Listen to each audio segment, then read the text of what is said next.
welcome to part 2 of Sonic Heroes. Now we're going into Grand Metropolis, which in itself is not actually a bad level design. In fact, it's probably one of the better ones because you get to play as Sonic all the way through if you want, for the most part. But it's just got... I don't like this aesthetic, to be honest. I don't really care. It's like...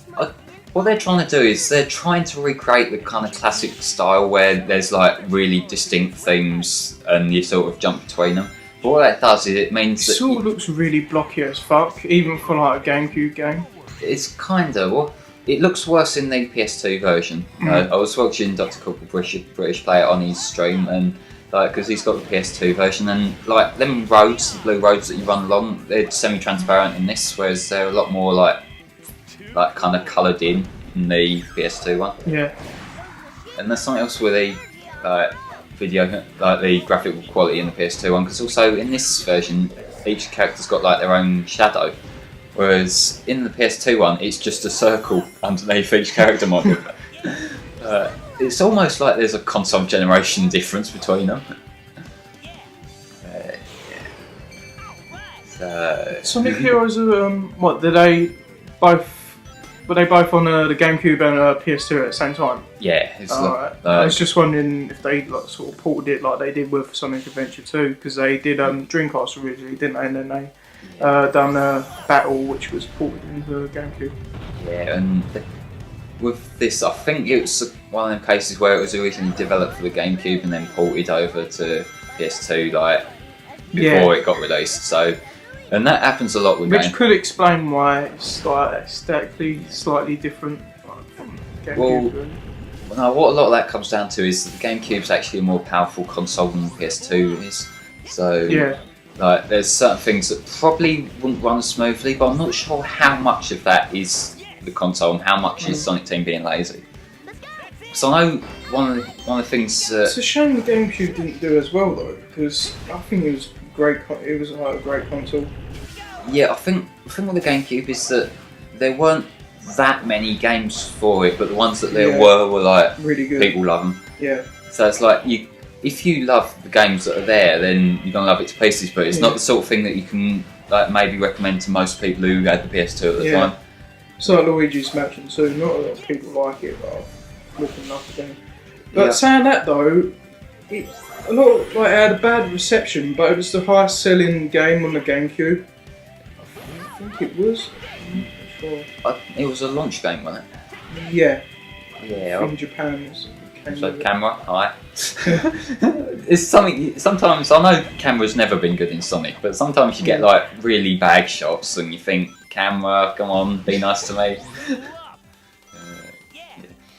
See, what I've got from Luigi's Mansion is that I think at that time a lot of people wanted a mainstream Mario game in 3D because they were like playing off a 64, and I think it was that it wasn't 64 too. They were kind of expecting a Mario game and they got a spin-off instead. I think that's kind of... It wasn't necessarily people didn't like the game, it's just not what they wanted at the time. Yeah, honestly. Whereas nowadays it's like, all these Mario games are exactly the same, can we have something different? I actually prefer Luigi's Mansion 2 to like Mario 64. And I know I'll probably get a lot of hate for that, but it's just because Luigi just seems the more interesting brother, because they actually convey personality to him compared to he's Mario. afraid of stuff. That's it. Yeah, I know, but it's better than what Mario's got. Yeah, I know what you mean, Steve, but that means he's Paul who just does everything. Yeah, that means he's got more personality than the vast majority of the Nintendo characters. Yeah. Because I know Miyamoto's got this thing against being story heavy and that, but I think with Miyamoto, his design philosophy worked really well years ago, but not so much now.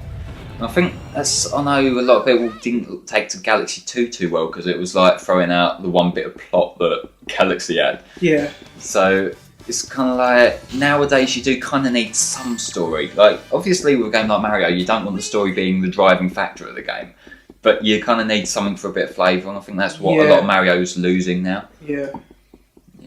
I understand what you're saying, that you need sort of that like sided with the gameplay makes a game like worth playing, if you know what I mean. Plus it actually, if they do the story really well, will give you an incentive to play it. Yeah, it's like you've got to have balance, really. Yeah. It's obviously a bad story isn't going to ruin the game, but a good story really improves the game. Yeah. So like when you've got other games that have got stories that like fit, like really do their job well, and that to go back to something like Mario where there's nothing, it's not. I'm not going to enjoy the game less, but it would feel a lot better. If you know what I mean? Yeah. It would feel a lot more kind of. I know Nintendo are always stuck like 10 years behind everyone else, and that's kind of a joke, but yeah, they'll get it one day. They'll learn how to make Mario do something one day. It's a shame they can't sort their internet service out. Oh yeah, they're still sort of struggling by. And that's really kind of. Yeah. It's a shame because that's the one thing that's holding them back from being best this generation, I think. Yeah. It's like, although I do say they are still winning by default, it's like the one reason why not everyone can take them seriously with the Wii U and 3DS. Yeah, Steve, what do you reckon of power plant? It wasn't the worst level.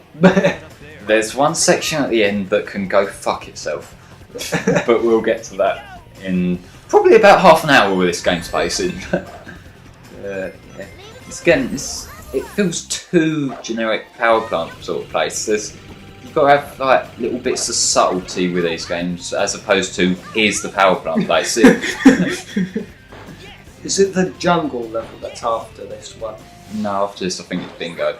Bingo. Oh god, no. Yeah, I hate the bingo level so much. Stephen, no. I despise that level. That level is. It can burn in hell. We'll worry about that next part. But for now, we've got generic green electronic-y sort of stuff. Because at least with Grand Metropolis, it was outside a lot, so there were at least like flying shit and whatever. Whereas now it's all inside this base. All your base of them. Yeah, we'll do Zero Win one day once I get good at it. Sorry, but once you've got Tails leveled up completely, you might as well just use him all the time. But he goes so slow. He's faster than Knuckles. I don't think so. I think Knuckles feels a bit smoother at times. It didn't bother me the speed or anything because the game's slow as it is anyway. But Yeah, got love with Sonic. Like it's the fact that it controlled better. Yeah, he's slightly more playable. That's how you know you've got a good game going on. If I can kill my enemy in one hit without having to go near them, and don't fall off the edge and slip everywhere, and then I'm okay. Which character can I play as that's least likely to unfairly kill me? Heck, the spin dash. There's a spin dash. You got the rocket excel thing, which I think was trying to replace the spin dash, but there's like one situation in the entire game where it's useful. Well, one situation copied twice, but whatever. Any time I tried using it, I'd just end up flying off the screen. Yeah. What? Thanks, camera. Nice work, camera. I'm not sure what's like the logistics of these roads that randomly appear after you killed so many enemies. And where is this city? I don't know, but it looks like really dangerous. Like them flying cars reminds me of the opening of Futurama. I could have sworn that in Sonic Adventure, cars had wheels, and then suddenly hover cars. Remember, this is set directly after Episode 2. There's like a lot has happened in this time.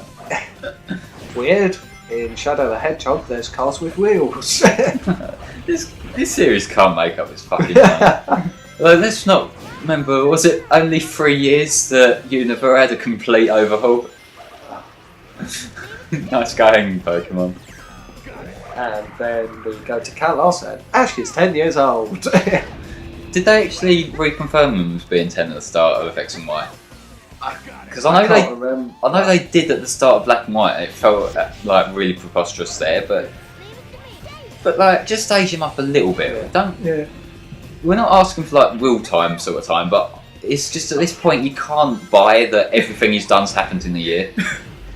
It would be a more interesting story though if they actually done it real life and he become like a depressed maniac and it's like a dark, edgy story there. He shoots his Pokemon. He's like a serial killer. thing is that they're really going all out with this whole Ash and Serena thing. Yeah, like sometimes you kind of think, okay, fair enough, but other times it's like, this is really awkward flirting. Because like in one of the most recent episodes released in Japan, it's like Serena's in a cooking contest, and then at the end of the episode, the girl who's her rival in that episode says, "If you keep your head in the clouds, I will steal Ash from you." And she kind of just goes, "Oh." Yeah. It's like, it was kind of getting irritating enough with. Oh, for fuck's sake, I'm an idiot. But it was like irritating enough in Diamond and Pearl when you got that Lyra girl keep shipping Ash and Dawn all the time. But and then at the end, it was basically Dawn suddenly liked Kenny. was it Kenny? Oh yeah, the contest guy. It's like she gives him a letter saying, "P.S. During your battle with Ash, you were kind of hot." It's one of the things. What's he doing outside of Sapphire? Don't worry, he didn't die. Actually, that's a bad thing. It's one of them things with series like Pokemon and that are going for that kind of young demographic. Is that whenever they try and do romance plots and that, it always comes off as really awkward because they don't want to make it like a proper relationship because obviously they're like trying to keep it aimed at young kids and that. But you get the kind of little nudges and it just feels like really awkward. I just find it funny to laugh at. To an extent, but. It's just either you got to do a proper romance plot or you don't. To be honest though, he's had plenty of time to tap that ass, and so yeah. Misty, May. He's got all the bitches, but like he just doesn't do anything. I don't really care about Iris. She was annoying as hell. You're such a kid. Yeah. They kept like I can understand that joke when they first started, but the fact they kept using it felt like an overkill joke. Yeah. Like this is the series that have the like the bad guys blast off at the end of every episode. Like if you're overkilling a joke by that standard, that's when you got a problem. Yeah, you're such a kid. You know what? I'm not one for child abuse, but I swear, you keep saying that, I'll kick you in the head. This is the fucking section, by the way. Oh yes, I remember. You've got a. I think I died like once on this one. You died more than that. Don't lie. There's no use trying to pass off as being good at this section because if you're good at this, what have you spent your time doing? It's a bit lucky there. Yeah, it's like so specific, and you've got to defeat enemies before the things caught up with you. It's just, I think I might get crushed here actually because I forgot to kill that enemy. Oh no, I forgot to kill the enemy, so I couldn't get up. Fuck. Look at that lava texture. Yeah, that was the shit in 04. Let's try that again. I will give them at least the kind of aesthetics. It looks threatening to fit the scene with like the oranges and that suddenly taking over. Yeah. Why does this city have lava? Yeah, it's power plant, so power energy, right? Right? I'll just go with it. Yeah, I still question Sonic the Hedgehog logic to this day. I don't know why I keep doing it. It's really not healthy. Die already, stupid robot. So that I don't. Yeah, I think the first time I ever played this game, I might have game over there. Can't remember how many lives I had to start with though. Yeah. I think once you're here, you're probably safe. Or not. God. Spoke too soon. That's the thing with Knuckles' is controlling this game. He's got such a far reach when he punches, and you kind of, if you want to attack an enemy that's near the side, there's a good chance you're going over the edge like that. Yeah, it's best to just jump and then hit the enemies with Sonic and Tails. But that takes time because then they take a hit, don't they? So you kind of got to wait for them to like respawn, so to say. Oh, for fuck's sake. At least it gave you a boost. Yeah. But Sonic burnt his ass and got flung back up. Yeah, well, let's do this again, maybe. Let's not die. Yeah. Am I gonna make it? Shit. No. Look, sorry, I would normally cut this shit out, but I'm making a point here.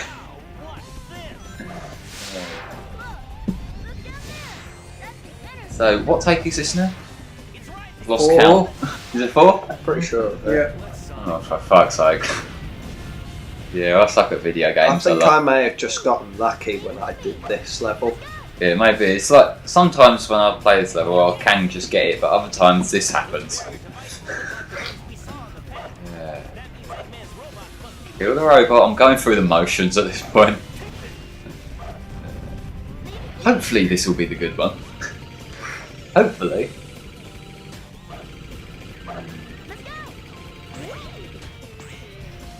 Now, let's try not to die stupidly. I actually took the advice and shot with the throwing thing. This is the safe point. If you die there, I'm impressed with you. Yeah. What's down here? Jump. How long did that take me over? 7 minutes. Nearly 8 minutes. And that supposedly passes for a good level? Yeah, but this is like the 4th level. Like, we've got loads more later on. Some of them touch in over 10 minutes. Bingo Highway and that jungle, I despise those levels. Oh, I don't mind the jungle one so much. The bingo ones can die in a fucking fire. Boss battle scene, isn't it? Oh, these character battles. What is up with these? But you know how we were talking about It's just filler, isn't it? Well, it's just a boss for the sake of a boss. Yeah. But we were talking like awkward flirting earlier. This is like he's not responding to her, so she's gonna try to beat the shit out of him. Now you know That's an abusive relationship. Yeah, exactly. Yeah. Still a better love story than Twilight. Yeah, anything's better than that. But the main strategy for this boss, just keep on using the tornado attack and you win by default. That was so fucking pointless, I can't even. Oh, God. Why doesn't Sonic just slap a tracking device on her? Because then she'd probably take it as like an advancement. Harry, it just makes me laugh how you like passionately speak out how much you hate this game. Yeah, It's just so fucking wrong everything. Everything is so... It is I'm glad I never played this It game. is just terrible. It just grates on your every Bear in nerve. mind, we've had so much bullshit by the 4th level. There's loads more.